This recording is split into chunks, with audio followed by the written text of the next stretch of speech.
November 8th arrived with the kind of Boston cold that turned breath into visible clouds and made fingers numb within seconds of leaving heated spaces.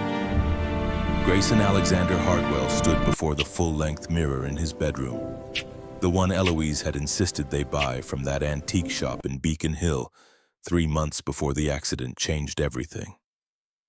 His fingers worked an Hermes tie into a Windsor knot while his mind catalogued every reason this evening would end in disaster.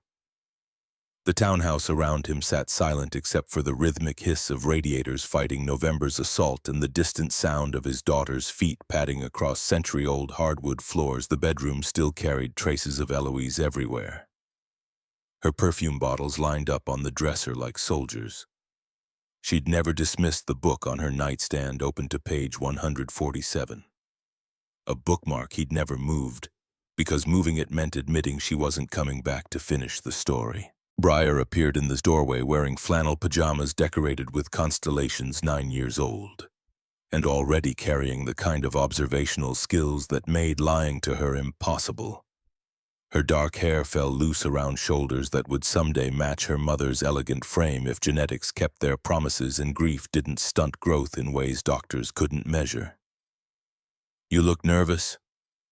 Her voice carried the particular clarity of children who'd learned too young to read adult emotions. Grayson adjusted the tie one final time, buying precious seconds to compose his face into something resembling paternal confidence. "It's just dinner, sweetheart. It's a blind date.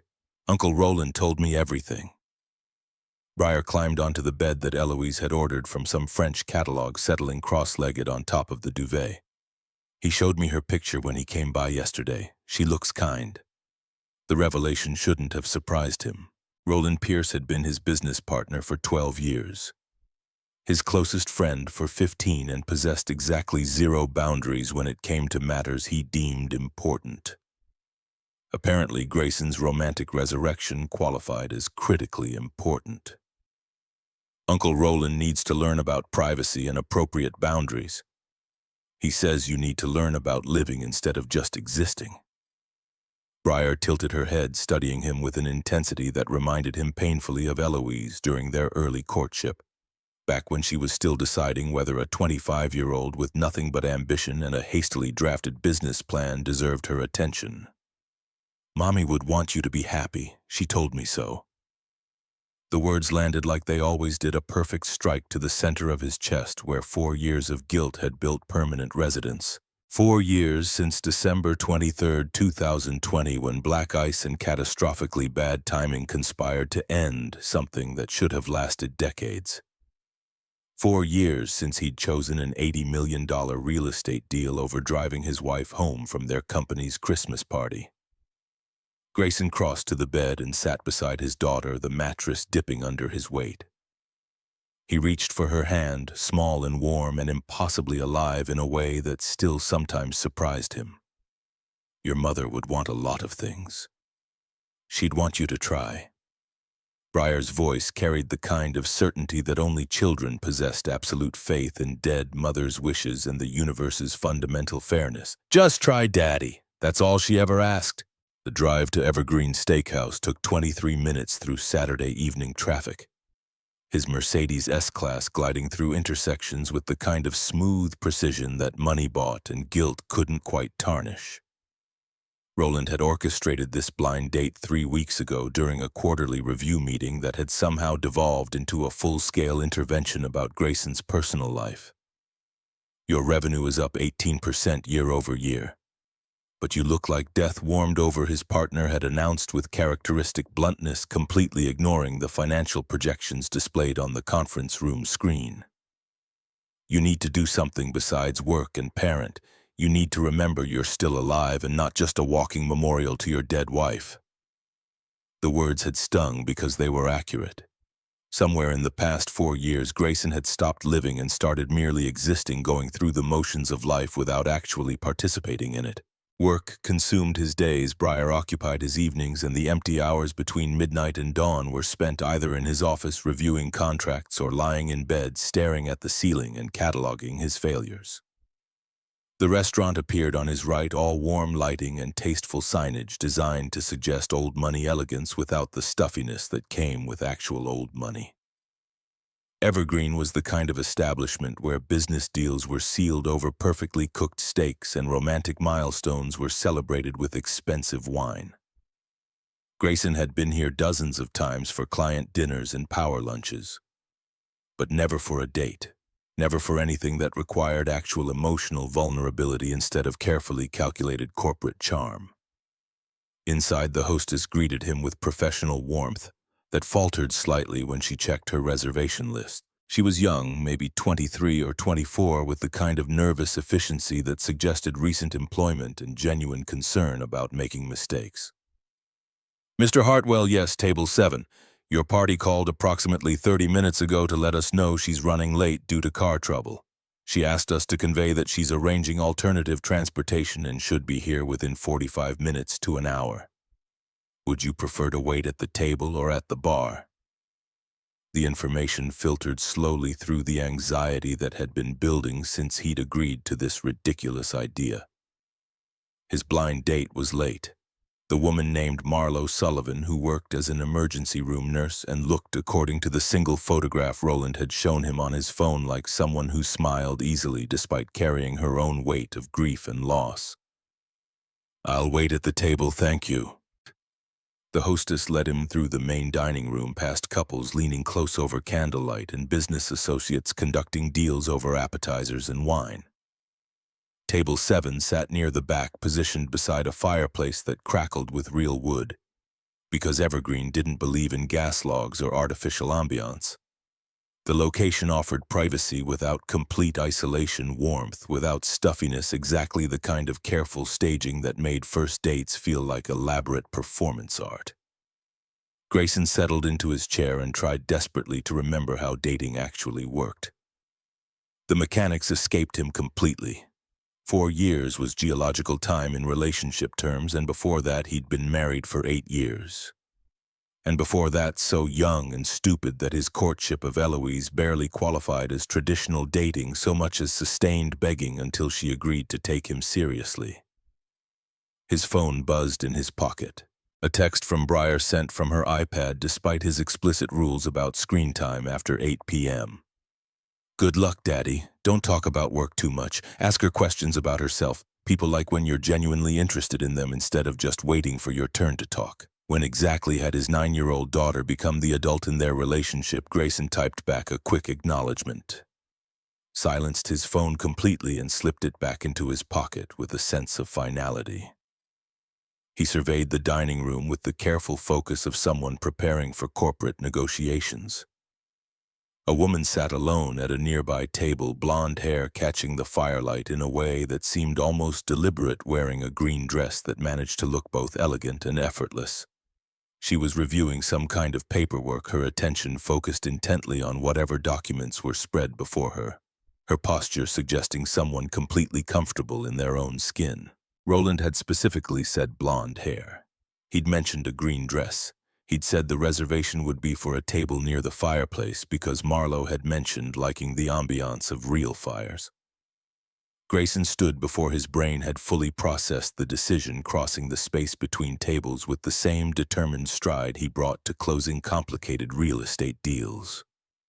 The woman looked up as he approached, surprise flickering across her face before settling into a warm, welcoming smile that made something in his chest unknot slightly. "Marlo?" "Yes, of course." She gestured gracefully to the empty chair across from her. "You must be Grayson. Please sit down. I'm so glad you found the table." Relief washed through him in waves, carrying away some of the crushing anxiety that had been building in his shoulders since agreeing to this evening's plan. This was going to be fun. This was going to be good. She seemed approachable and kind. Nothing like the stilted awkwardness he'd been dreading for the past 3 days. Grayson sat folding his hands on the table to keep from fidgeting like a nervous teenager. Up close, she looked older than her photograph had suggested, maybe mid-40s rather than late 30s, with laugh lines around her eyes and the kind of easy confidence that came from genuine life experience rather than carefully cultivated performance. "I'm very glad you made it despite the late notice." Grayson said, the words coming out more earnest than he'd intended. I wasn't entirely sure this was a good idea when Roland first suggested it. Blind dates are always something of a gamble, aren't they? She set aside whatever paperwork she'd been reviewing, giving him her complete attention in a way that felt simultaneously flattering and slightly unnerving. But Roland speaks very highly of you. He's quite invested in your happiness, it seems. Roland is invested in everyone's business, whether they want him to be or not. Grayson felt himself relaxing incrementally, the way her eyes crinkled when she smiled, making the knot in his chest loosen further. Subtlety has never been his strong suit, but he means well. They fell into conversation with surprising ease. Grayson found himself talking about Briar without the usual careful editing he employed around strangers, about the strange and often terrifying territory of raising a daughter alone, about the guilt that came from working too many hours but not knowing any other way to provide the kind of life Eloise would have wanted for their child, about the constant fear that he was fundamentally failing at the most important job he'd ever have. The woman listened with the kind of careful attention that felt genuine rather than performed, nodding at appropriate moments and asking follow-up questions that demonstrated she was actually processing what he said, rather than just politely waiting for her turn to speak. Being a single parent must be incredibly challenging, she offered after he'd talked himself into a natural pause. I can't even imagine trying to do it after the kind of devastating loss you've experienced. You learn to compartmentalize everything, Grayson admitted, tracing the edge of his water glass with one finger. Work intensely during business hours, parent as best you can in the evenings, collapse after she's asleep, then repeat the entire cycle the next day. It's not particularly elegant or healthy, but it functions well enough. That sounds incredibly lonely, though. The observation hit harder than casual sympathy should have, probably because it was entirely accurate. Sometimes it is. Most of the time, honestly. But Briar needs stability and consistency more than she needs a father who's emotionally available, right? I'm not entirely sure those two things are actually mutually exclusive. The woman's voice carried gentle challenge rather than harsh judgment. Children are remarkably perceptive. They know when we're just going through the motions versus actually being present. Grayson thought about Briar's comment earlier that evening about Clara, the nanny, mentioning that he'd been sleeping in his office again. You sound like you have personal experience with that particular dynamic. A different kind of experience, perhaps. She glanced briefly at her paperwork again, something flickering across her face too quickly to interpret. But yes, some experience with the difference between functioning and actually living. They continued talking. She asked thoughtful questions about his work, and he found himself explaining Hartwell Properties with more candor than he usually brought to business discussions. Real estate development sounded glamorous and exciting, until you got into the actual details, the endless municipal permits and zoning disputes and community pushback that characterized every single project regardless of scope or intention. Do you genuinely enjoy it? She leaned forward slightly, elbows resting on the table in a way that suggested genuine intellectual curiosity rather than polite small talk. The actual building and creating, I mean, not just the financial returns. I used to enjoy it tremendously. The admission surprised him with its honesty. When I first started the company, it was genuinely about creating spaces where people would want to live and work. Offices that didn't feel soul-crushing. Residential buildings with actual architectural character. Now it's become mostly about profit margins and market analysis and shareholder returns. What changed beyond the obvious tragedy, I mean? Grayson knew the answer, but saying it aloud felt uncomfortably like failure. Eloise died, and I turned myself into exactly the kind of ruthless businessman I used to openly mock. The kind who sees everything as numbers and ROI instead of actual neighborhoods and human communities. The woman's expression softened with sympathy that didn't feel performative or calculated. Grief changes us in profound ways. Sometimes we don't even recognize what we've become until someone else points it out clearly. Is that what you're doing right now?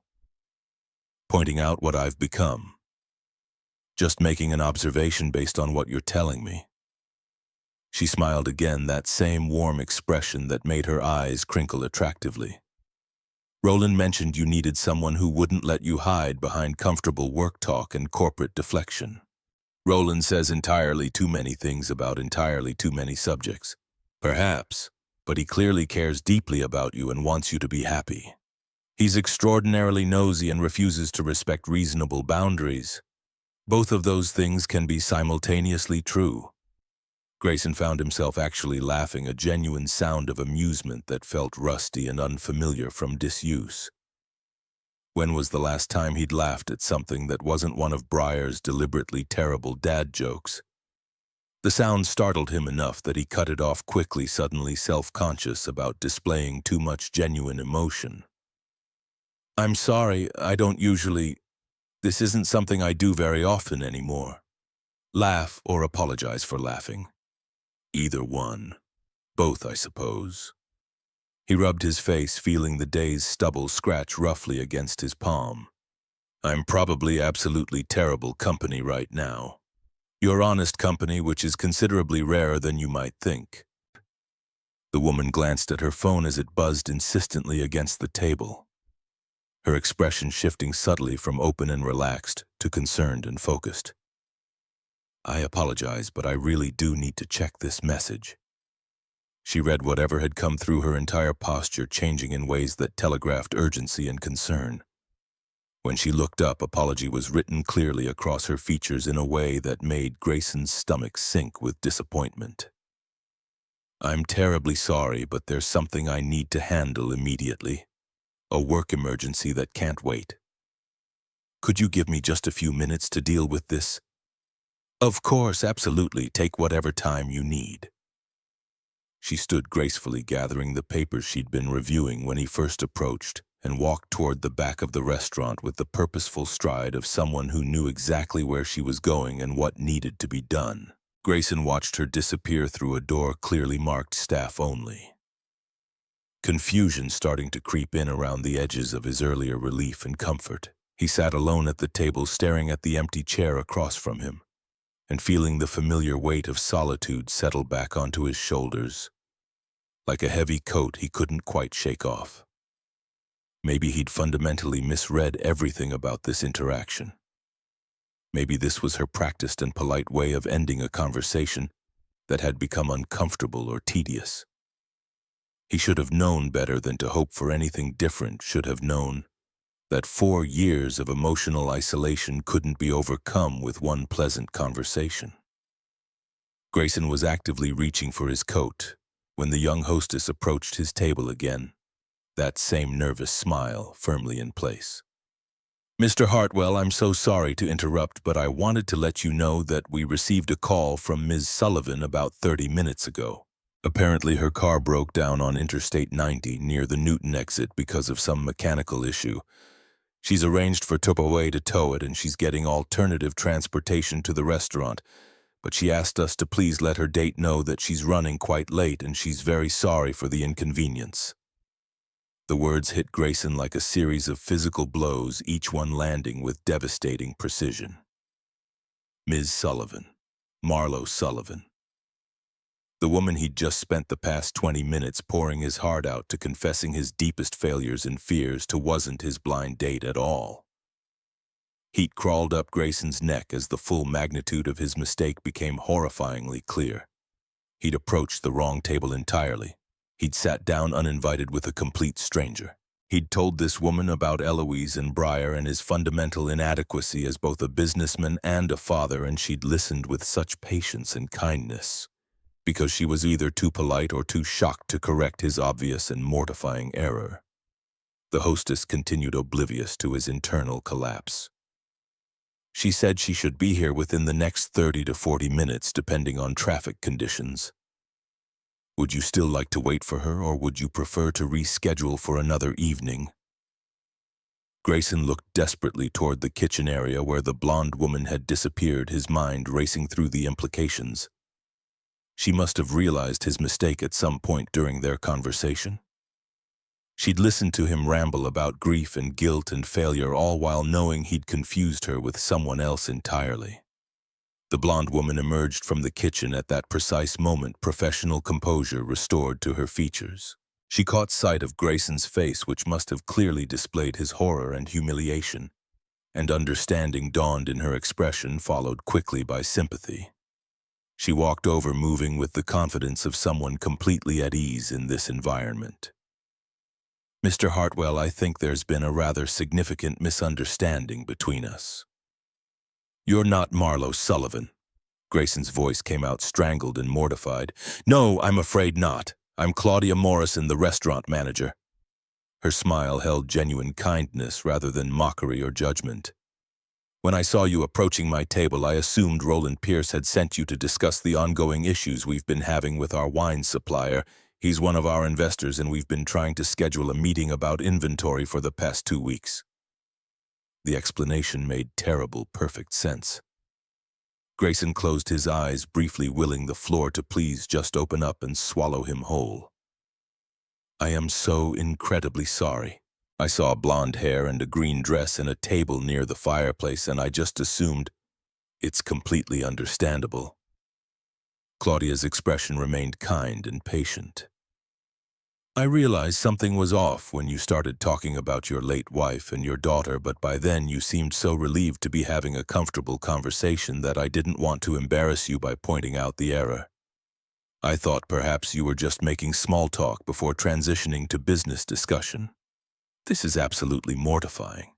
It's actually rather endearing in a way." Claudia squeezed his shoulder gently. "For what it's worth, you seem like a genuinely good man who's trying his very best under difficult circumstances. Your actual date is going to be very lucky to meet you." She walked away before Grayson could formulate any kind of coherent response, leaving him alone at table 7 with his complete humiliation and the decision about whether to stay or flee immediately. The hostess was still standing nearby, waiting patiently for his answer about whether he wanted to continue waiting. "Sir, should I let Ms. Sullivan know you'll be here when she arrives?" Every instinct Grayson possessed screamed at him to leave immediately, to escape this restaurant before he could embarrass himself any further. But something made him hesitate. Maybe Briar's text message about trying, maybe Eloise's voice in his memory telling him to be brave, maybe just exhaustion from 4 years of taking the safe and easy path.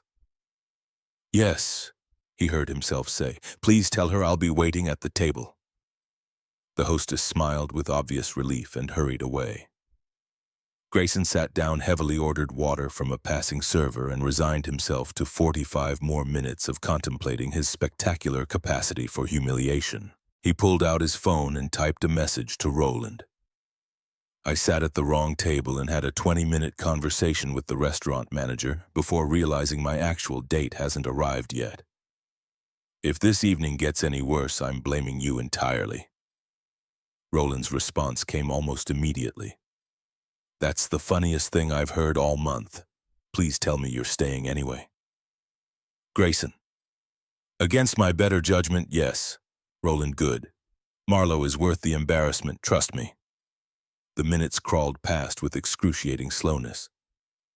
Grayson checked his watch repeatedly, convinced that time had somehow stopped or was moving backward. Other diners came and went, the restaurant filling steadily with Saturday evening crowds. He sat alone at his table, sipping water and trying not to think about how Claudia Morrison now knew far too much about his personal failures. At 8:27 p.m., 47 minutes after the hostess had informed him about the delay, the front door of Evergreen Steakhouse slammed open with enough force to make heads turn throughout the dining room. Cold November air rushed in, carrying swirling snow and a figure that stumbled more than walked through the entrance. The woman was absolutely soaked through, her hair plastered against her face and neck, her coat dripping water onto the hardwood floors in steady streams. She was shaking visibly, either from cold or physical exertion, or both. Her eyes scanned the dining room with desperate intensity until they landed on Grayson, and she started walking toward him with determined purpose. She reached his table and stopped breathing hard enough that her words came out in ragged gasps. Up close, Grayson could see that she looked younger than Claudia, probably early 30s, with brown hair that was several shades darker from being completely wet. Her eyes reflected bone-deep exhaustion mixed with fierce determination. "I am so sorry I'm late." The words tumbled out in one breathless rush. "My car completely died on the Mass Pike near the Newton exit. It took absolutely forever to respond. The tow truck driver could only take me as far as the garage in Alston. I tried to get a lift, but the first driver got completely lost, and then I just walked the last 2 miles through the storm because I promised I would be here, and I don't break my promises to people." Grayson stood automatically, years of ingrained manners overriding his shock and surprise. "You walked 2 miles in this weather? That's completely insane, irrational, slightly unhinged." She managed a weak smile despite her obvious discomfort. "Yes, probably all of those things, but I said I'd be here." Claudia Morrison appeared at their table with seemingly supernatural timing, carrying a thick wool blanket and a large mug of something hot and steaming.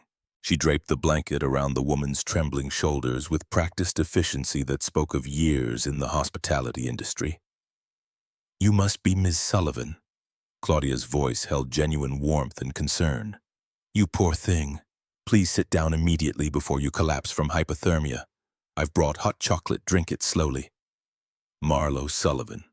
His actual blind date. The woman who had just walked 2 miles through a November blizzard in Boston because she'd made a promise to show up for dinner with a complete stranger. Grayson helped her into the chair across from him, his hands briefly touching her shoulders through the damp fabric of her coat. She was shaking violently, and he could feel the cold radiating from her body even through the layers of wet clothing. Her nurse's scrubs were clearly visible beneath her coat, suggesting she'd come directly from a hospital shift without time to change into something more appropriate for a date. Claudia caught Grayson's eye over Marlo's bowed head and gave him a knowing, encouraging smile before walking away discreetly to give them privacy. Marlo wrapped both hands around the mug of hot chocolate like it was a lifeline, pulling the blanket more tightly around her shoulders with visible relief. "I'm Marlo, in case that somehow wasn't completely obvious from my dramatic and soggy entrance. You must be Grayson. I'm genuinely sorry for being so terribly late, and for being soaking wet, and for generally being a complete disaster. Please don't apologize for any of that." Grayson settled back into his own chair, completely unable to look away from this woman who had just done something utterly irrational in service of keeping a promise to a stranger. "Are you actually okay? Do you need medical attention, or—" "I'm fine, I promise, just cold and wet and feeling extremely mortified." She took a careful sip of the hot chocolate, and some of the tension visibly left her shoulders as warmth began spreading through her body. "This really isn't how I imagined this evening starting, I have to say. I've had quite an interesting evening myself, actually." The understatement felt massive, but Grayson didn't want to immediately launch into the story about Claudia. "You said you're a nurse." Marlo glanced down at her visible scrubs with a rueful expression. "Emergency room at Massachusetts General Hospital. I just finished a 14-hour shift that was supposed to end at 6, but we had a last-minute trauma case that kept me until almost 7. I went home quickly to change and grab my coat, and that's when my car decided to stage its rebellion against me." "That sounds like an incredibly long and difficult day even before the car trouble." "It's fairly normal for healthcare, unfortunately." She took another sip of hot chocolate, and Grayson noticed her hands were starting to shake slightly less. "Reasonable working hours aren't really a concept the medical field believes in very strongly. I can relate to that, although in a very different industry and for much less noble reasons." Grayson felt himself relaxing incrementally. The unreasonable hours part, I mean, not the saving lives part. Marlo's lips quirked upward in what might have been the beginning of real amusement. "At least you're honest about it. Most people try to make their work sound considerably more glamorous and important than it actually is." They started talking more naturally, the awkwardness gradually dissolving as they found their rhythm.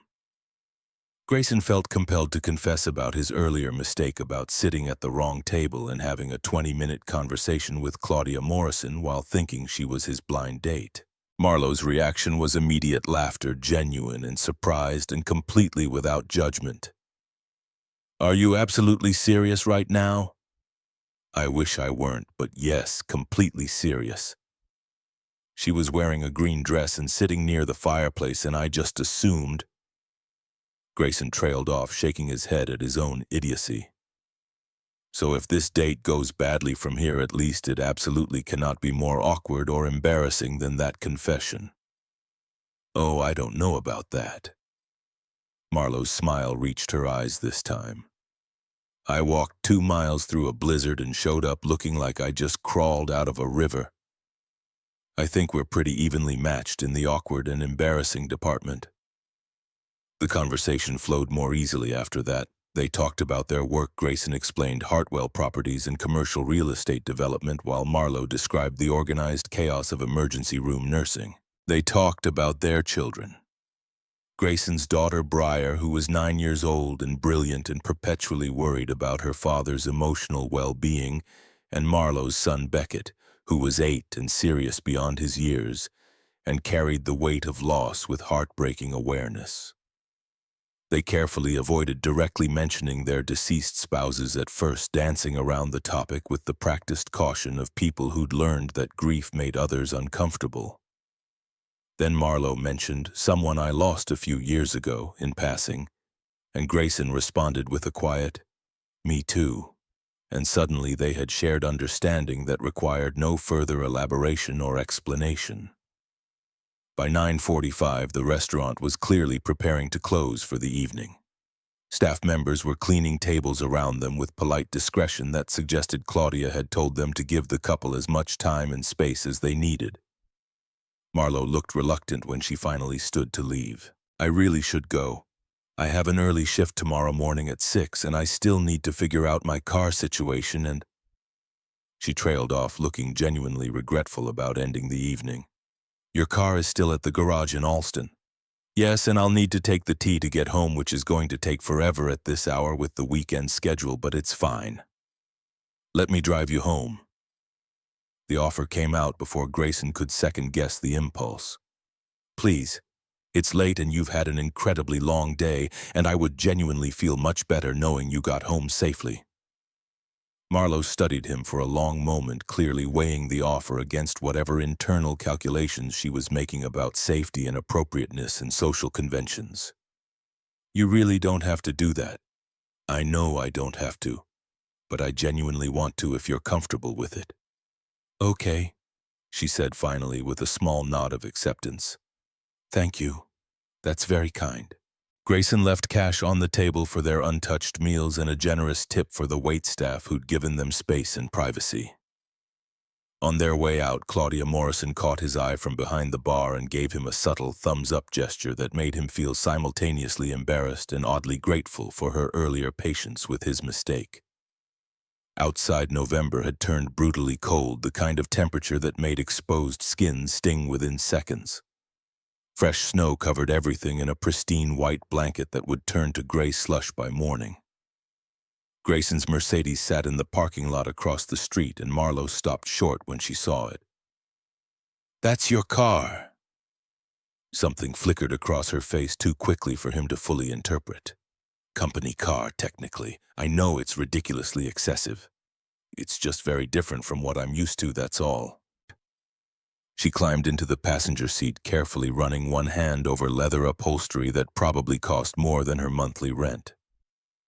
"My Toyota is almost 20 years old and smells perpetually like old French fries because Beckett smuggles food despite my extremely explicit rules against car snacking. Briar once hid a juice box in the back seat and it exploded during a heat wave last summer." Grayson started the engine and heat flooded the cabin immediately. "The professional detailing to remove the smell cost $400. $400 just for cleaning a car." Marlowe's voice held genuine disbelief. "I told you. Ridiculously excessive." He pulled out of the parking lot carefully. "Where am I taking you?" Marlowe gave him an address in Dorchester that made Grayson's mental map of Boston light up with immediate concern. Not the absolute worst neighborhood in the city, but definitely not a safe one, especially late at night. She seemed to read his thoughts directly from his expression. It's not Beacon Hill, obviously, but the rent is actually affordable and Beckett's school is within walking distance, which matters. I wasn't judging or making assumptions. Everyone judges even when they're trying not to. It's fine and perfectly understandable. She settled back into the seat, exhaustion finally catching up with her now that she was warm and safe. We do what we can with what we have available to us. The drive took 17 minutes through mostly empty streets, snow making everything feel muffled and distant and somehow more intimate. They didn't talk much during the drive, but the silence felt companionable rather than awkward or uncomfortable. Grayson found himself hyper-aware of Marlowe's presence beside him, the sound of her breathing gradually evening out the way she watched Boston slide past the window with tired eyes. Dorchester revealed itself gradually as they drove, the buildings getting progressively older and more worn. The streetlights becoming less consistent. The general atmosphere shifting from curated prosperity to practical survival. Marlowe's building appeared on the right side of the street, a brick structure that had probably been genuinely handsome back in the 1950s and was now just holding on through sheer structural determination. Grayson pulled to the curb and left the engine running to keep the heat flowing. Marlowe didn't immediately move to leave her hand resting on the door handle but not actually pulling it. "This was weird, right?" Her voice came soft in the enclosed space of the car. "Good weird, definitely, but still objectively weird. Very, very weird." Grayson turned slightly to face her more directly. "You walked 2 miles through a November blizzard to have dinner with a complete stranger you'd never met before. And you talked to the wrong person for 20 minutes but decided to stay and wait anyway when you realized your mistake." Marlowe turned to face him as well, their eyes meeting in the dim light from the dashboard. "Most people would have just left out of sheer embarrassment. I almost did leave, honestly." "What made you decide to stay?" Grayson thought about Breyer's text message, about trying harder, about Eloise's voice in his memory telling him to be brave and take risks, about 4 years spent choosing the safe and easy path that led absolutely nowhere. Stubbornness, maybe, or hope, or just complete stupidity, probably some combination of all three. "That sounds extremely familiar, actually." Marlowe smiled and the expression reached her eyes properly for the first time all evening. "So, would you potentially want to do this again sometime, or was tonight's chaos enough adventure for you?" "I would genuinely like to see you again." The certainty in Grayson's voice surprised even himself. "Very much, actually, if you're willing to risk another evening with me." "I think I can probably handle that particular risk." She opened the door and cold air rushed into the warm car immediately. "Thank you for driving me all the way home, and for not running away when I showed up looking like I'd gone swimming fully clothed. Thank you for showing up at all, especially after everything that went wrong." Grayson meant it completely and sincerely. That took real determination and integrity. Marlowe paused halfway out of the car, then ducked her head back inside with a slightly mischievous expression. "You don't actually have my phone number yet, you realize?" "Roland has it. I'll get it from him first thing tomorrow." "Roland really does know absolutely everything about everyone, doesn't he?" "Unfortunately, yes. Privacy is a completely foreign concept to him." She laughed and climbed out fully, then stood by the passenger door for a moment looking back at him. "Grayson, I'm genuinely glad I came tonight, even with the car breaking down and the weather and the general disaster of everything." "Me too, genuinely." He watched her walk carefully to her building's entrance, waiting until she'd disappeared safely inside before pulling away from the curb. The drive back to Beacon Hill felt considerably longer than the drive out to Dorchester, Boston, transforming back into familiar and comfortable territory. While Grayson's mind replayed every moment of the evening's completely unexpected turns. His phone rang just as he was pulling into his garage. Breyer calling from her iPad despite being supposed to be asleep over an hour ago. "Daddy, how did everything go? Was it terrible? Are you okay?" Grayson killed the engine and sat in the darkness of his garage considering how to answer that multifaceted question. "It went better than I expected, honestly.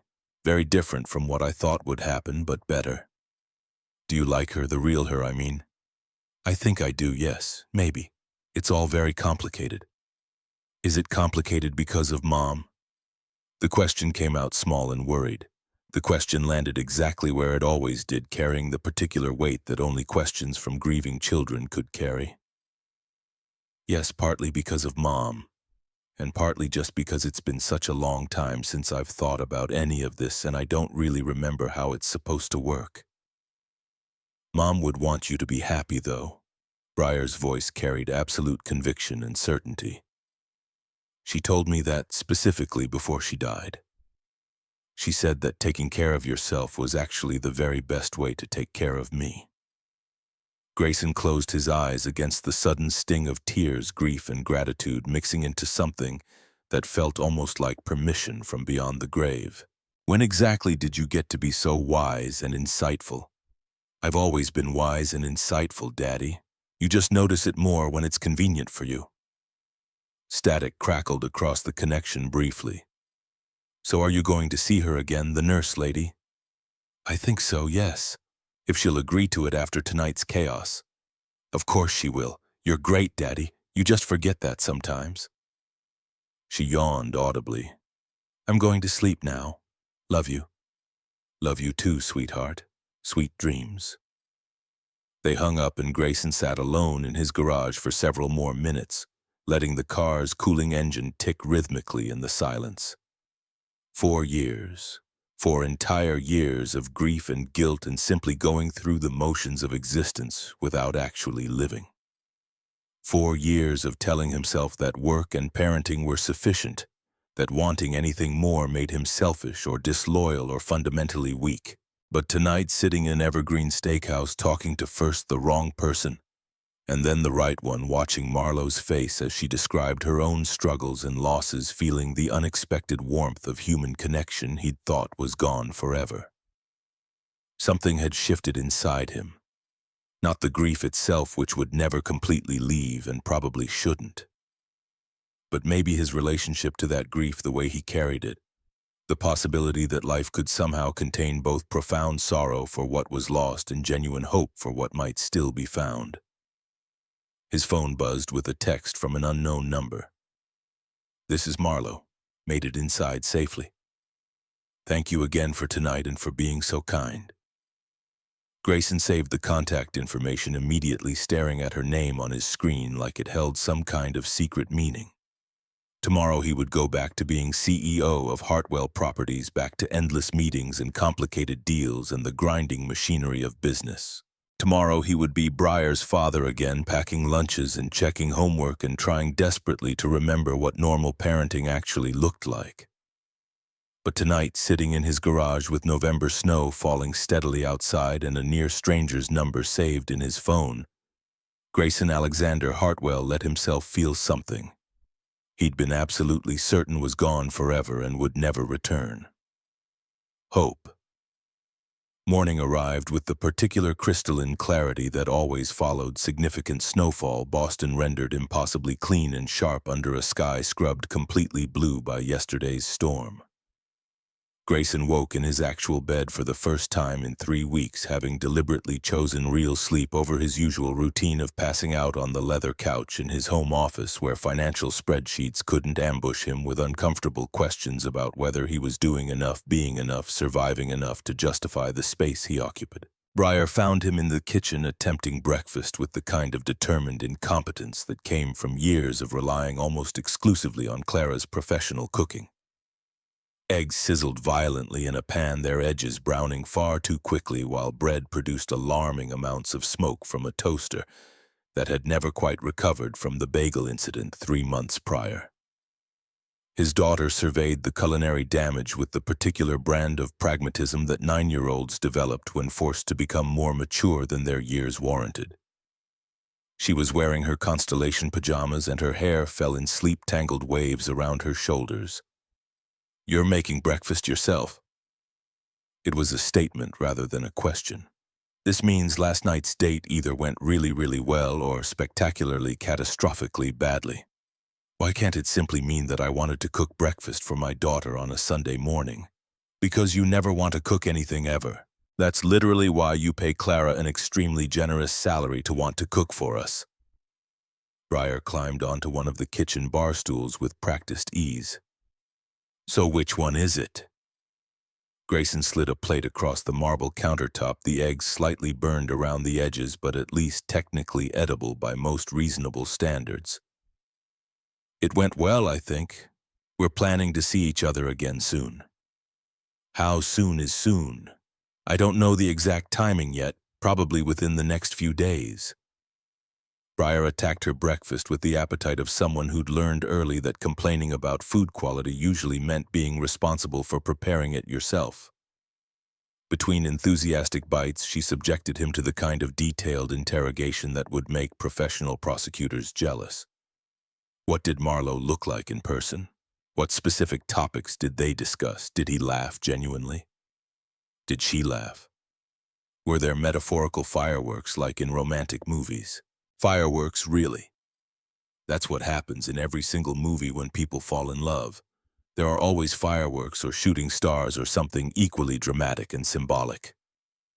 She swallowed a mouthful of eggs. So were there fireworks? Real actual life doesn't work anything like movies, sweetheart. Grayson pushed his own eggs around his plate without much appetite. Real life is considerably messier and slower and doesn't come conveniently equipped with a soundtrack to tell you how you're supposed to feel. But do you actually like her as a real person? The question absolutely deserved complete honesty. Grayson thought carefully about Marlowe walking determinedly through a blizzard to keep a promise about her hand. Briefly in his across a restaurant table about the way she'd understood loss and grief without requiring lengthy explanations or awkward condolences. Yes, he said finally. I genuinely like her quite a lot. Good. Briar finished her eggs and deposited her plate in the sink with a clatter that suggested strong opinions about dishwashers. I'm really glad you're actually trying instead of just giving up Daddy. Mom would be glad too. She left for her bedroom to get properly dressed for the day, leaving Grayson alone with burned eggs and the ghost of Eloise's voice, reminding him that simply surviving wasn't remotely the same thing as actually living.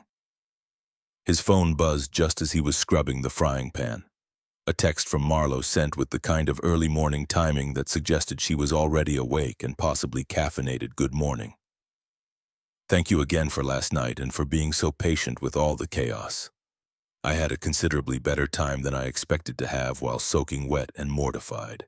Grayson found himself actually smiling at his phone screen like a teenager, fingers hovering over the keyboard while he constructed and then immediately discarded several potential responses that ranged from too casual to too intense. Finally, he settled on something middle ground. The pleasure was entirely mine.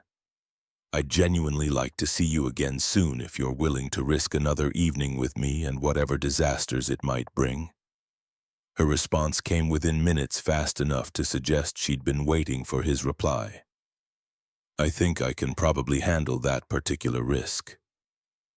When were you thinking? Grayson checked his mental calendar, shuffling meetings that could theoretically be moved and obligations that absolutely couldn't. Tomorrow evening, Marlowe. That works perfectly for me, though I should probably warn you in advance that my car is still at the garage and won't be ready until at least Thursday. Transportation might be complicated. Grayson, I'll pick you up. 7 o'clock. Marlowe. 7 is perfect, but nothing fancy this time, please. I'd genuinely like to see you in a place where I don't feel completely underdressed and out of my element. The request made something unknot in Grayson's chest. Know any good diners in the area, Marlowe? I know several genuinely excellent diners, actually. Let me pick the specific place. You just show up and be yourself. Grayson, deal. Looking forward to it. Marlowe. Me too. Very much. Roland called while Grayson was driving Briar to her Sunday art class, his business partner's voice booming through the car's speaker system with his characteristic complete lack of subtlety or volume control. I heard from 3 separate sources that the date actually happened and you didn't bail at the last minute. Clara told me you came home smiling, which is either genuinely excellent news or means you've finally had the complete breakdown we've all been expecting. Clara talks entirely too much about things that aren't her business. Grayson navigated Sunday morning traffic with the kind of autopilot that came from making this specific drive approximately twice per week for the past 3 years. Clara cares deeply about you and wants you to be happy. We all do, actually. Roland's tone shifted slightly. So, how did everything go? Different and considerably more chaotic than I expected, honestly.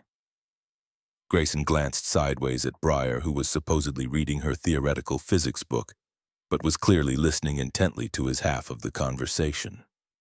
But we're seeing each other again tomorrow evening. Roland's whoop of pure triumph made Briar look up from her book with eyebrows raised in silent question. I absolutely knew it. I told you if you actually showed up instead of sabotaging yourself, you'd connect with her. Marlowe's genuinely great. Isn't she smart and grounded and doesn't take herself too seriously despite everything she's been through? How well do you actually know her exactly? Met her about 6 months ago through a mutual friend who works at Mass General. She's been working there for approximately 6 years, puts in genuinely insane hours, raises her kid completely alone, and somehow maintains an actual sense of humor about the whole impossible situation. Roland paused, and his voice shifted to something more serious and waited. She's been through absolute hell, Grayson. Very similar to what you experienced. I thought maybe that particular shared experience would matter to both of you. It does matter. Significantly. The admission felt important and slightly dangerous. I just don't want to build an entire relationship foundation solely on shared trauma and grief. That's not sustainable long-term. Then don't build it only on that. Start with the shared trauma as common ground and then add enough other layers until you've constructed something that can actually stand on its own merits. Roland's bluntness carried the particular kind of hard-won wisdom that came from 15 years of close friendship and business partnership. You genuinely deserve this kind of happiness, Grayson. Please don't talk yourself out of it before it even really begins.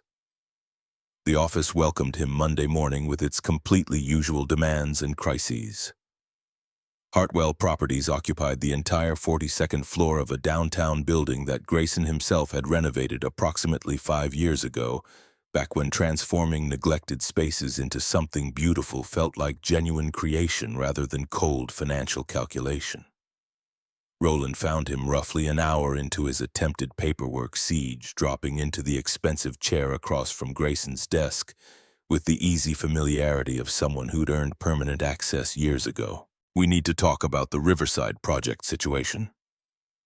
Grayson looked up from a zoning variance document that was giving him a splitting headache. What about it specifically? Community meeting is officially scheduled for December 15th. The residents are organizing actual protests. Roland slid a folder across the polished desk surface, and Grayson opened it to find photographs of neighborhood meetings and handmade protest signs. The displacement issue is getting serious traction with local media and community organizers.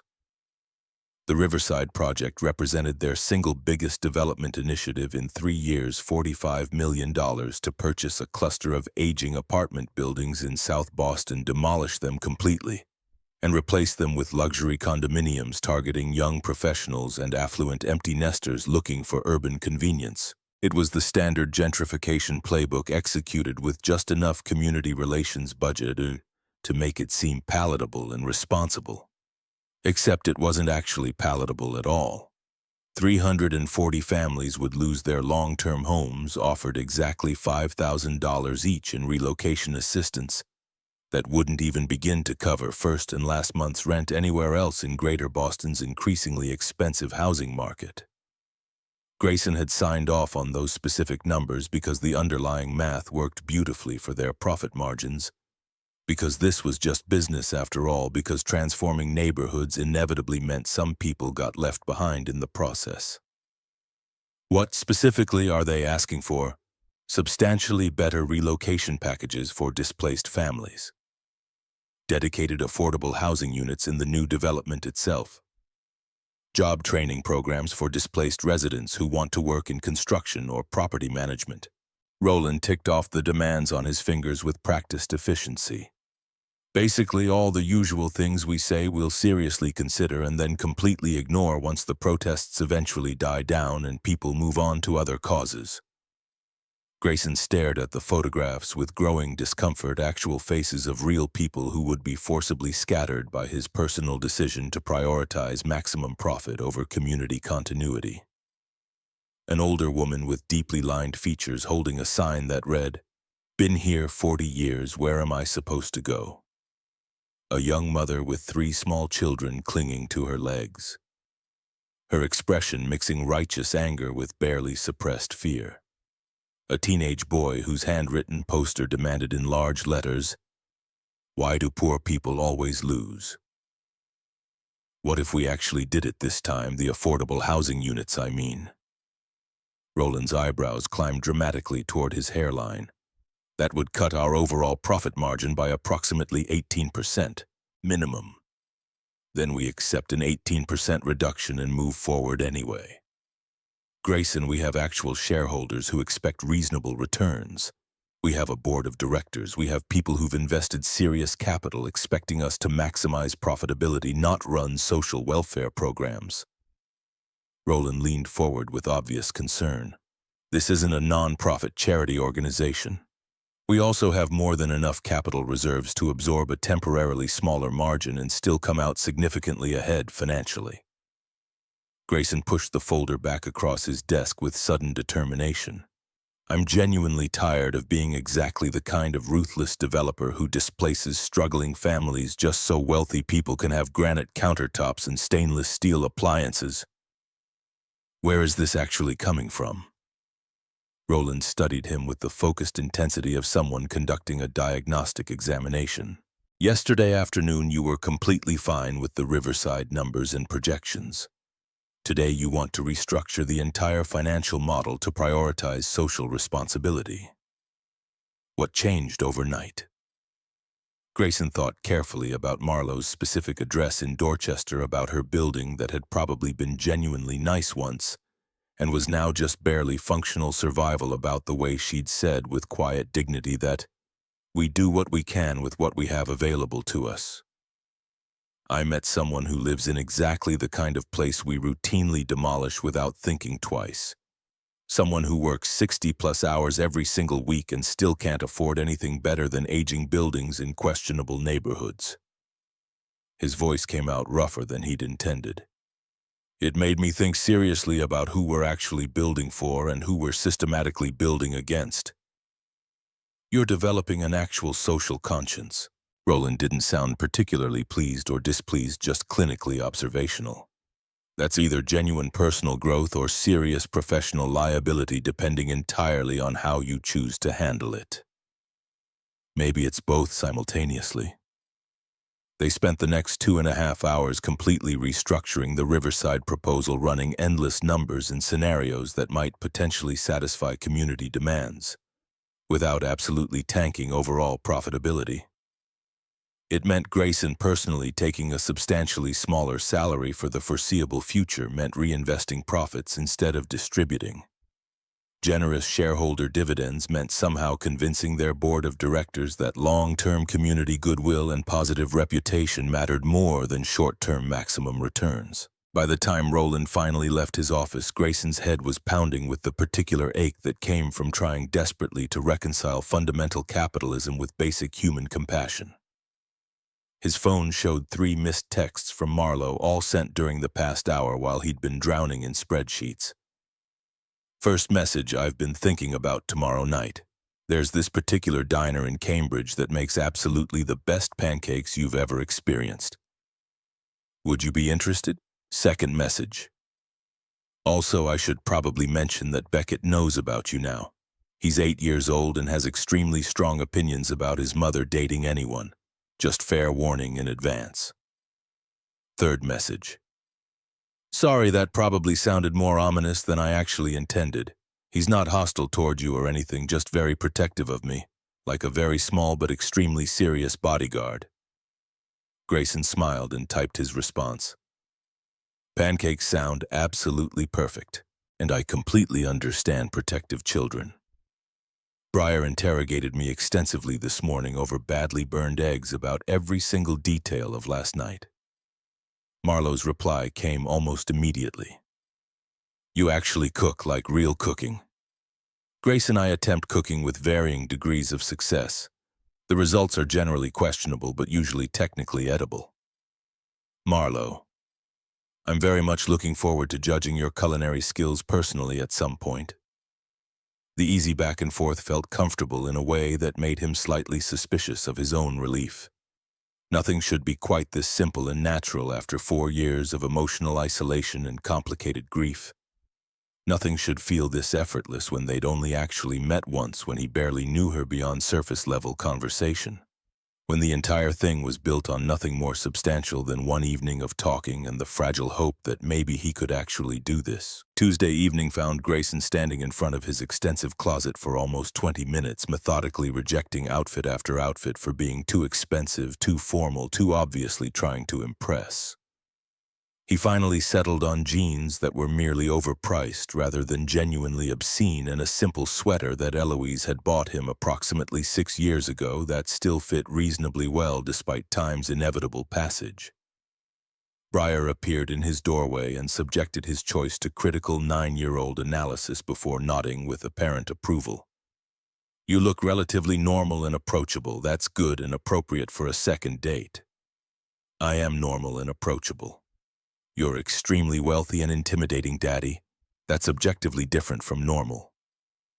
She adjusted his collar with the seriousness of a military general inspecting troops before battle. Just be yourself and don't talk exclusively about work, and remember that Marlowe already likes you, or she wouldn't have agreed to see you again after all of last night's chaos. When exactly did you become the relationship expert in this family? I read extensively and watch people and pay very close attention to things. She stepped back to evaluate her adjustments. You're going to be fine. Probably. The drive to Dorchester felt somehow longer than it should have, Boston's evening traffic conspiring with his own building anxiety to extend every single minute. Grayson parked outside Marlowe's building at precisely 6:55, early enough to demonstrate eagerness, but not so early as to seem desperate or overly intense. Marlowe emerged before he could make the final decision about whether to go to her door, wrapped in the same well-worn coat he remembered from Saturday night and moving with the quick efficiency of someone whose time was always severely limited. She slid into the passenger seat with a smile that made his nervousness feel suddenly foolish and unnecessary. Ready for genuinely the best pancakes of your entire life. I've had some legitimately good pancakes over the years. The bar you're setting is quite high. The bar is about to become completely irrelevant, I promise. She directed him confidently toward Cambridge, navigating with the easy assurance of someone who knew Boston's complicated streets intimately. How was your day? Complicated and frustrating.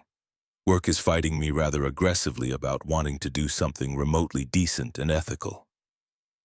Grayson merged carefully into traffic, hyper-aware of her presence in the relatively confined space. How was yours? 12-hour shift in the ER.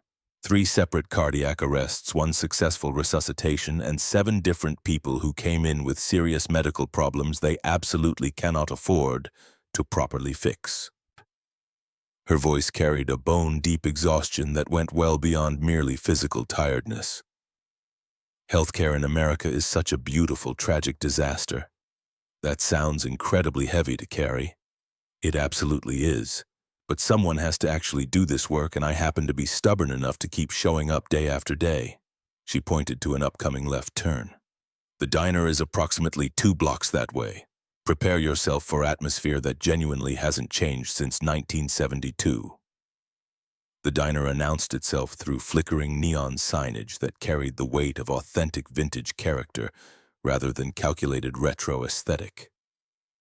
Inside, cracked vinyl booths and worn formica tables created exactly the kind of completely unpretentious space where food quality mattered infinitely more than superficial ambiance, and absolutely no one cared what you wore as long as you tipped reasonably. They claimed a booth near the large front window sitting across from each other with laminated menus they didn't actually need because Marlowe had clearly already decided for both of them.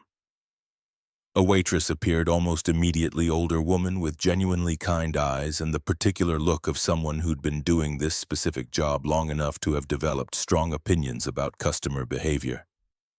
The usual Marlowe sweetheart, "Yes please, but ×2 tonight, with extra syrup on both orders." The waitress nodded with obvious approval and disappeared toward the kitchen, leaving them alone in the warm cocoon of diner noise and cooking smells. Marlowe leaned back against the vinyl with visible relief, relaxing properly for what seemed like the first time since entering his car. "This is genuinely my place, where I come when I desperately need to remember that good things still exist in the world." Her gesture encompassed the entire space around them. "Beckett and I have dinner here exactly once per month right after I get paid and can actually afford the minor splurge." The casual mention of careful budgeting felt like a gift of trust. Grayson traced invisible patterns in the water condensation on the Formica surface, choosing his words with deliberate care. "Thank you for bringing me here and sharing this with me. Thank you for not immediately suggesting somewhere with actual cloth napkins and intimidating wine lists." Her smile carried genuine relief and gratitude. "I spent basically all of yesterday worrying that you'd want fancy and expensive and I'd have to pretend that's my normal world. Fancy stopped feeling remotely important around the same time I realized that money doesn't actually fix anything that genuinely matters in life. Look at you developing actual perspective and wisdom." The gentle teasing carried real affection underneath. "Must be genuinely nice to have enough money that you can philosophically decide it doesn't particularly matter." The observation stung precisely because it was completely accurate. "You're absolutely right, and I apologize. That was privileged and thoughtless and stupid." It was honest and only slightly stupid. Marlowe's expression softened considerably. "I'm not trying to make you feel guilty about being financially successful. Just pointing out the obvious reality that money solves very different problems for very different people." "What specific problems would it solve for you if you had more of it?" The question clearly landed heavier than Grayson had intended. Marlowe looked out the window at Cambridge traffic crawling past, something that looked like longing and resignation crossing her tired features in quick succession. "Time, mostly. If I actually had real money, I could work fewer hours and spend genuine quality time with Beckett instead of desperately shoving parenting into whatever tiny spaces exist between hospital shifts. Maybe sleep occasionally instead of running on caffeine and stubborn determination." The pancakes arrived before Grayson could formulate an adequate response. Absolutely massive stacks with butter melting into golden pools and syrup that smelled authentically like real maple instead of corn syrup imitation. Grayson stared at his plate, genuinely confronted with more food than any reasonable person could possibly consume in one sitting. "You weren't kidding about life-changing. Wait until you actually taste them before making final judgments." Marlowe cut into her own stack with obvious enthusiasm and long familiarity. "Fair warning, if you don't genuinely like them, we probably can't see each other anymore. I have standards." The pancakes exceeded every promise. Impossibly light and fluffy with perfectly crisp edges, sweet without being cloying, exactly the kind of simple perfection that came from someone genuinely caring about their crit. Grayson ate in reverent silence for several minutes, savoring something that felt almost like a small miracle verdict. Marlowe watched him with anticipation that suggested his answer actually mattered significantly. "You were absolutely right. These are genuinely devastating. I may legitimately never eat breakfast anywhere else again." "Perfect. Now we officially have a place together." The casual declaration carried significance that went well beyond the actual words. Our place where we can come and just be completely normal humans. Normal felt like possibly the best thing anyone had offered him in years. They ate slowly and deliberately, conversation flowing naturally around and through the meal. Marlowe told genuinely horrifying and simultaneously hilarious stories about ER disasters and bizarre medical cases. Grayson shared details about Breyer's latest scientific obsession with quantum mechanics that she definitely didn't actually understand, but discussed with absolute unshakable authority. Somewhere between generous second helpings and refilled coffee cups, Marlowe's foot accidentally touched his under the table. Not quite intentional, not quite random accident either. Grayson pressed back gently, and this small point of physical contact felt like meaningful acknowledgement of something genuine building between them. "Can I ask you something personal?" Marlowe's voice dropped slightly lower, creating intimacy through volume rather than content. "Of course, absolutely. What actually made you say yes to the blind date in the first place? Roland mentioned he'd been trying to set you up with various people for months." Grayson thought carefully about that specific morning, about Breyer's insistence, about 4 years of unrelenting grief that wasn't getting measurably lighter with time's passage. "My daughter told me very directly that simply surviving wasn't remotely the same thing as actually living. She was completely right, and I was tired of pretending she wasn't. Beckett told me I was setting a terrible example by being alone and isolated. He said if I genuinely wanted him to make friends and be social, I needed to practice it first myself." Marlowe's laugh carried both affection and real pain. 8 years old and already considerably wiser than I'll probably ever be. They're smarter than we are about most things, honestly. They've had to be smart and aware. We inadvertently made them that way through our own grief and struggles. She withdrew her foot suddenly, the loss of contact feeling oddly significant. "Sorry, that got dark quickly.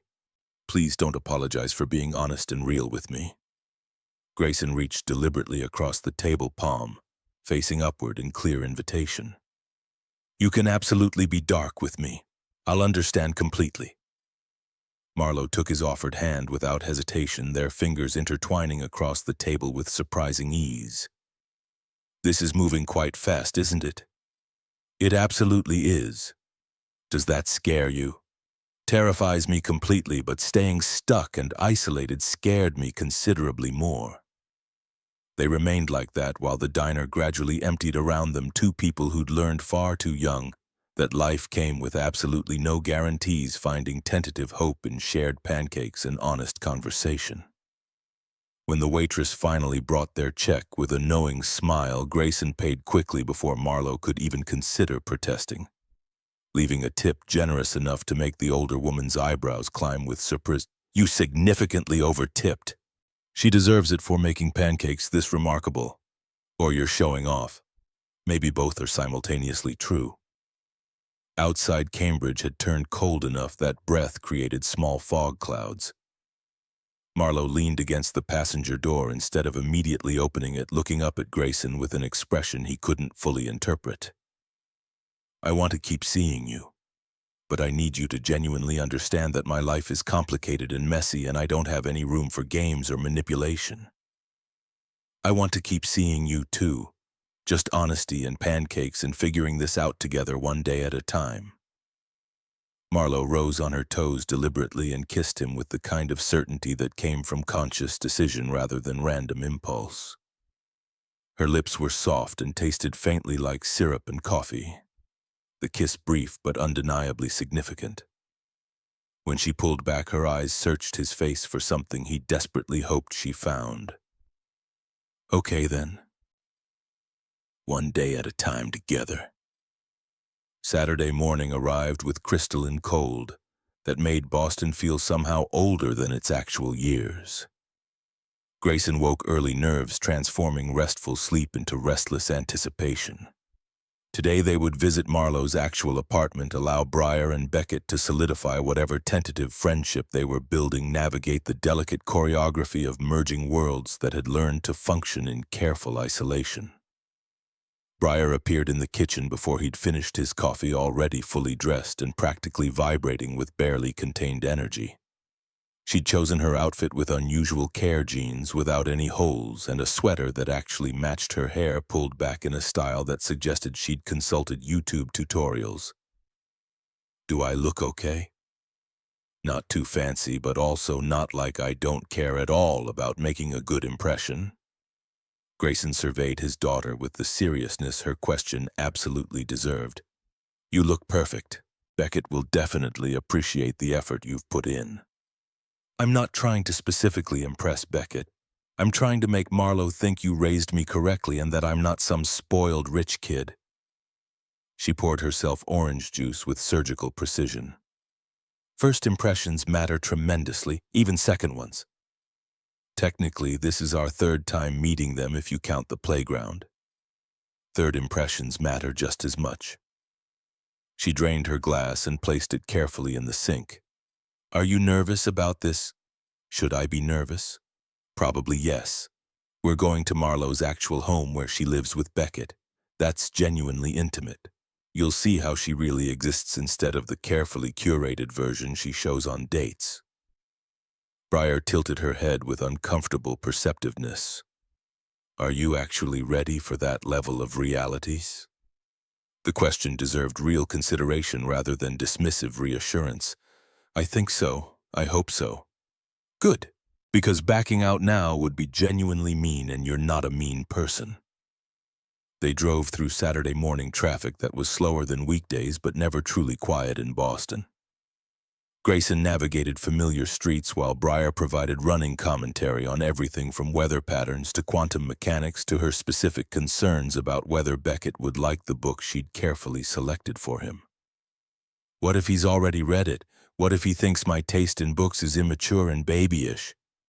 Then he'll politely accept it anyway and you'll survive the disappointment. Grayson took the exit toward Dorchester. Not everything has to be absolutely perfect, sweetheart. But I want him to genuinely like me and think I'm interesting. He already likes you. You made him actually smile at the playground, which Marlo said was apparently quite difficult to achieve. Briar subsided into unusual silence, fingers worrying the edges of the wrapped book. Grayson recognized his own deep anxiety reflected perfectly in his daughter's nervous fidgeting. Both of them carrying hope that felt simultaneously fragile and absolutely essential. Marlo's building looked different in full daylight, less ominous, but certainly no more prosperous. Brick worn by literal decades of weather windows that had clearly been replaced piecemeal over many years. The kind of structure that housed actual lives rather than comfortable aspirations. They entered through a door that stuck slightly climbed stairs that creaked under their combined weight. Navigated a hallway that smelled like cooking and lives lived in very close proximity. Number 2C appeared on their right door, painted a cheerful yellow that contrasted sharply with institutional beige walls. Grayson knocked hard, doing something complicated behind his ribs. Footsteps approached, the lock clicked open, and Marlo appeared with a smile that transformed his anxiety into welcome. You found us successfully. She stepped back, gesturing them inside. Come in, please. Ignore any mess you see. I cleaned obsessively for 3 hours, but somehow it still looks chaotic. The apartment revealed itself gradually. Small living room with mismatched furniture arranged for function rather than aesthetics. Kitchen visible beyond compact and organized with the efficiency that came from limited space. Handmade decorations suggesting someone who created art. From necessity, who found beauty in what was available rather than what money could purchase. Beckett stood near the couch, formal and watchful, wearing what appeared to be his absolute best clothes and the expression of someone preparing for rigorous examination. He held a book, fingers gripping pages with white-knuckled intensity. Briar crossed to him immediately, offering her wrapped gift with earnest enthusiasm that bypassed self-consciousness entirely. I brought you something. It's the next book in the Percy Jackson series. I thought maybe you'd want to read it after finishing book 3. Beckett accepted the package with careful hands, unwrapping it like the paper itself held significant value. His face transformed when he saw the title, genuine surprise, giving way to something that might have been joy if 8-year-old boys felt comfortable admitting such emotions openly. I've been wanting this specific one. Mom said we'd get it next month after she got paid. Now you have it this month instead. Briar bounced slightly on her toes. I also brought book 5 just in case you read really fast. Want to see your room? I want to know what other books you already have. The direct request bypassed whatever careful protocol Beckett had prepared. He glanced at Marlowe, received a small encouraging nod, and led Briar toward a door at the apartment's far end. They disappeared inside, voices immediately rising in animated discussion about mythology and heroes, and whether the movies did the books any justice whatsoever. Marlowe closed the door behind Grayson, leaning against it with visible relief. That went considerably better than I expected. I was worried Beckett would freeze up completely. Briar has a genuine gift for bypassing normal social awkwardness and anxiety. Grayson took in the apartment properly now, noting details that spoke of care within severe constraint. Your home is genuinely lovely. It's small and old, and the heat barely functions in winter. Marlowe moved into the kitchen, gesturing for him to follow. But it's ours, and the rent is actually manageable, and Beckett's school is within walking distance. The kitchen barely accommodated both of them, counter space minimal, and appliances dating from an era when avocado green was considered fashionable. Marlowe filled a kettle with practiced efficiency muscle memory. Navigating space she knew intimately. Coffee, tea, I have juice boxes if you're feeling adventurous. Coffee would be wonderful, thank you. Grayson leaned against the counter, hyper-aware of proximity in the confined space. Thank you for having us here. I know this is a lot. It's terrifying and necessary simultaneously. She pulled mugs from a cabinet, chips and ware marking their surfaces. Beckett barely slept last night. He came to my room 3 separate times to ask what-if questions about today. What kind of questions? What if Briar decides she doesn't actually like him after seeing where he lives? What if you're secretly mean and I'm too lonely to see it clearly? What if we all try being a family and then you leave just like his dad left? Her voice caught painfully on the final question. I didn't have good answers for any of them. I don't think there are good answers to those questions. Grayson accepted the coffee she offered, their fingers brushing briefly in the exchange. Just honest ones. I'm not secretly mean. Briar genuinely likes Beckett regardless of where he lives, and I'm not going anywhere unless you explicitly ask me to leave. Marlowe met his eyes over her own mug, searching for something he desperately hoped she found. What if I do eventually ask you to go? What if this gets too complicated or too difficult, or I panic and sabotage everything? Then I'll leave, but I'll hope you change your mind and give us another chance. He set down his coffee and took her free hand deliberately. I'm not interested in forcing something that doesn't work naturally. But I am very interested in trying until we know for certain. Trying sounds absolutely exhausting. Staying stuck sounds considerably worse to me. She laughed, the sound carrying both tension and genuine release. You have an answer for absolutely everything. I have uncertainty disguised as confidence. There's a significant difference. They stood in the small kitchen with morning light filtering through windows that needed cleaning. Drinking coffee that was slightly burnt and listening to their children's voices rise in enthusiastic debate about whether Athena or Poseidon was the superior godly parent. The simple domesticity of it struck Grayson with unexpected force, this glimpse into how life could potentially function if he let someone into the careful structure he'd built around 4 years of grief. Marlowe's phone buzzed against the counter, shattering the moment. She glanced at the screen and her expression shifted from relaxed to tense in the space of a single heartbeat. I need to take this. Work emergency. She answered with professional efficiency, listening to whoever spoke on the other end with growing concern. How many victims? When did it happen? Okay. Yes. I can be there in 40 minutes maximum. She ended the call and met Grayson's eyes with apology already forming. Mass General, multiple car accident on Interstate 90. They're calling in all available staff. I have to go immediately. Of course, absolutely. We can leave right now. No, please. The word came sharp and desperate. Could you possibly stay with Beckett? I don't have backup childcare on weekends, and this could take many hours. She was already moving toward her bedroom, pulling out scrubs with practiced speed. I know it's asking a lot, and we barely know each other, but my neighbor is visiting family, and I literally don't have anyone else, and… Marlowe. Grayson stepped into her path, hands on her shoulders, grounding her through touch. Yes, of course I'll stay. Go save lives. We'll be completely fine here. Relief and uncertainty warred across her features. You're absolutely sure Beckett can be difficult with new people and the apartment is small and we'll manage perfectly. Briar will help. Go be a nurse. He squeezed her shoulders gently. Do you need anything before you leave? Just promise you won't let them burn down the building or adopt stray animals or make any major life decisions. I promise no fires or unauthorized pets. The life decisions thing is negotiable depending on circumstances. She changed in record time, emerging from her bedroom in scrubs and fierce determination. Beckett appeared from his room at the commotion, immediately taking in his mother's work clothes with the resigned understanding that suggested this happened far too frequently. You have to go to work. I'm so sorry, baby. Emergency at the hospital. Marlo knelt in front of her son, hands cupping his face with tender certainty. Mr. Hartwell is going to stay with you and Briar until I get back. Is that okay with you? Beckett's gaze shifted to Grayson, conducting assessment and suspicion mixing with something that might have been tentative trust. How long will you be gone? I genuinely don't know. Several hours at minimum. She kissed his forehead, leaving a moment of contact that spoke of promises and apologies.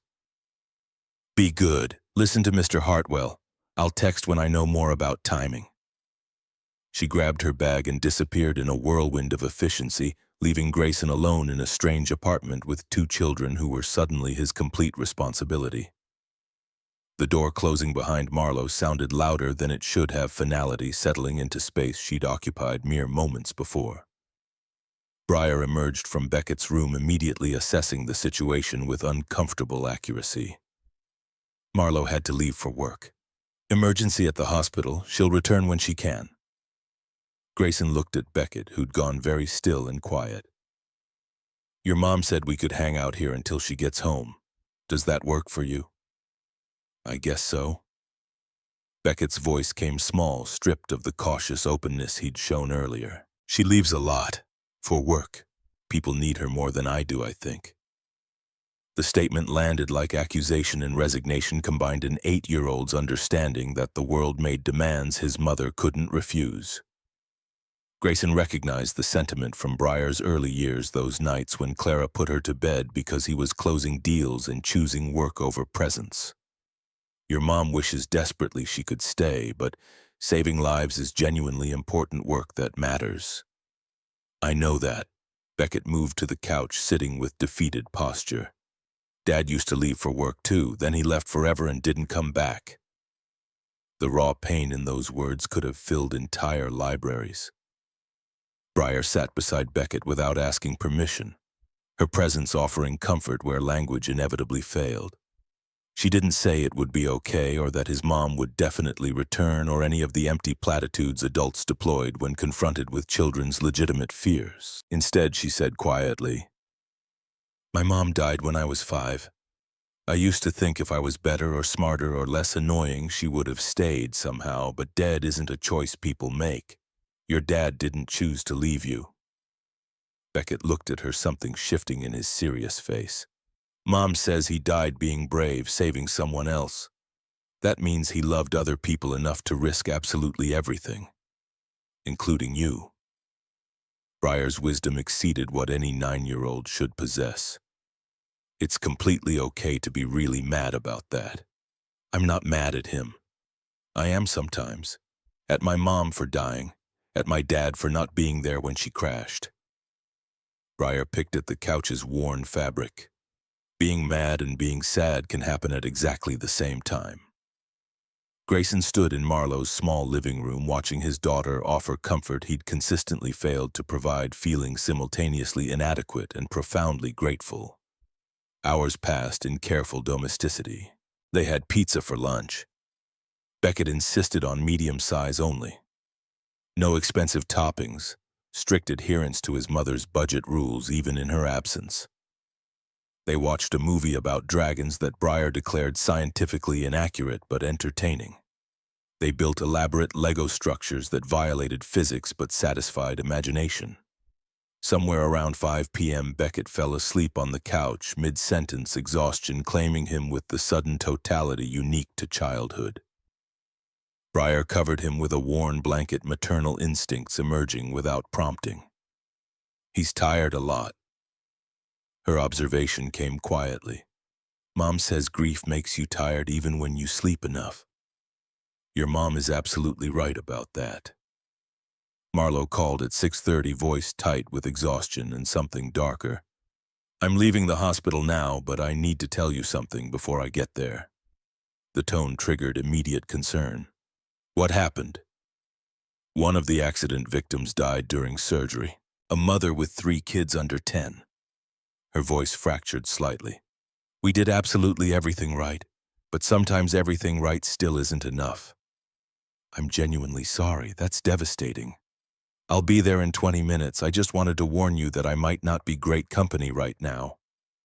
She paused, breathing audible through the phone. "Thank you for staying with Beckett, for being someone I can actually call when everything goes completely wrong." "I'm glad I could help." Grayson meant it completely. "Drive safely. We'll be here." He prepared simple dinner, grilled cheese and tomato soup, the comfort food Briar insisted was scientifically proven to help with sadness. When Marlowe finally arrived, she moved slowly, exhaustion evident in every line of her body.